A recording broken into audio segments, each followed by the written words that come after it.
kita rindu sosok B.J. Habibie.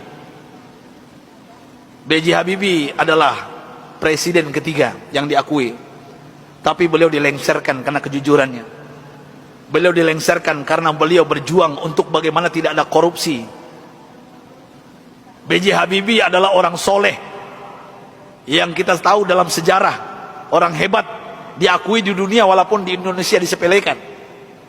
Apa yang beliau lakukan walaupun beliau sudah tiada, meninggal dunia? Indah kisahnya, dan saya pun terinspirasi dengan beliau yang hebat ini. Beliau orang kampung dari Makassar, Parepare, suatu ibu kota hari ini, Parepare.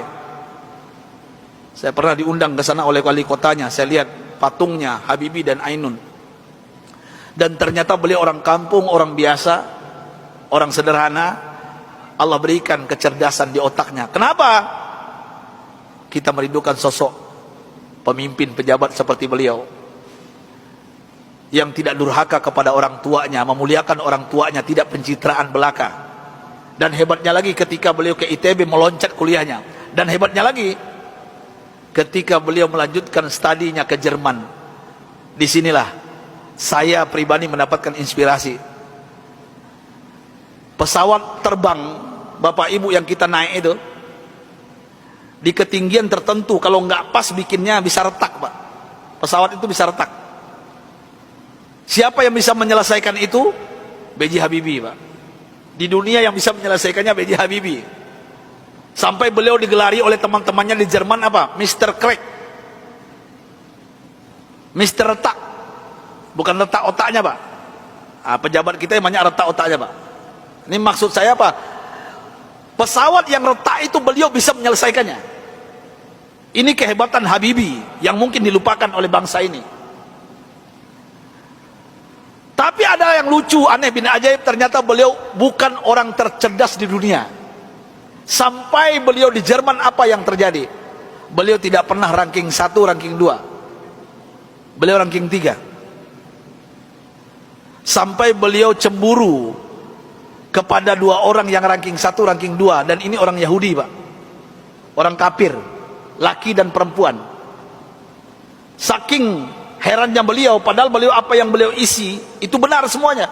Tapi saking penasarannya, bertanya kepada Yahudi 2 ini. Apa kata beliau? Aku mau tanya kepada kalian berdua, apa rahasianya sampai kalian hebat di dunia, ranking 1, ranking 2? Saya kenapa tetap ranking 3? Apa jawaban Yahudi 2 ini, laki dan perempuan ini? Oh, Rudi. Beliau dipanggil Rudi, bukan Habibie. Ya, Baharudin Yusuf Habibie. Rudi, this is our secret, ini rahasia kami, nggak mungkin kami kasih tahu. Besok beliau tanya lagi, apa rahasianya? Besok tanya lagi, berhari-hari beliau bertanya. Akhirnya bosan Yahudi 2 ini, sampai Yahudi ini mengatakan, Bapak Ibu, rahasianya. Come here, Rudi. Sini Rudi, kami mau mengatakan kepada engkau, tahukah engkau rahasia kenapa kami cerdas? Kenapa kami ranking 1, ranking 2 hebat? Apa jawabannya? Ini yang membuat B.J. Habibie malu dan meneteskan air mata. Pahlawan yang hebat ini, ketika Yahudi ini mengatakan, kami di sepertiga malam terakhir, jam 3 bahasa kita di Jakarta, bangun. Setelah itu kami mandi. Setelah mandi kami pakai baju yang wangi. Setelah itu kami ambil Al-Quran. Kami baca Al-Quran. Kaget B.J. Habibie. You read Al-Quran? Yes. Kalian kan kafir Yahudi, kenapa baca Al-Quran? Kami yakin dengan Al-Quran. Walaupun kami tidak mempercayai Al-Quran, mempercayai Islam, tapi kami yakin dengan Al-Quran. Heran B.J. Habibie, orang kafir Yahudi yang juara 1, juara 2 di Jerman ini, setiap jam 3 pagi mandi, pakai minyak wangi, baca Quran. Apa jawaban mereka? Kami baca Quran. Tahukah engkau Rudi, setelah kami baca Al-Quran, saraf kami ini rileks, otak kami cerdas, metabolisme tubuh kami dahsyat, imun. Nah ini bapak-bapak, ibu-ibu yang takut dengan corona, ini bukan saya yang ngomong, ini orang kafir yang ngomong ini. Ya. Imunitas kami naik tinggi. Kenapa? Al-Quran. Al-Quran kami baca. Sampai B.J. Habibie nggak yakin, nggak percaya. Apa kata Yahudi berdua ini Bapak Ibu? Kalau kalian nggak yakin, silakan. Surah apa? Kami baca. Ternyata Yahudi berdua ini hafal Quran, Pak.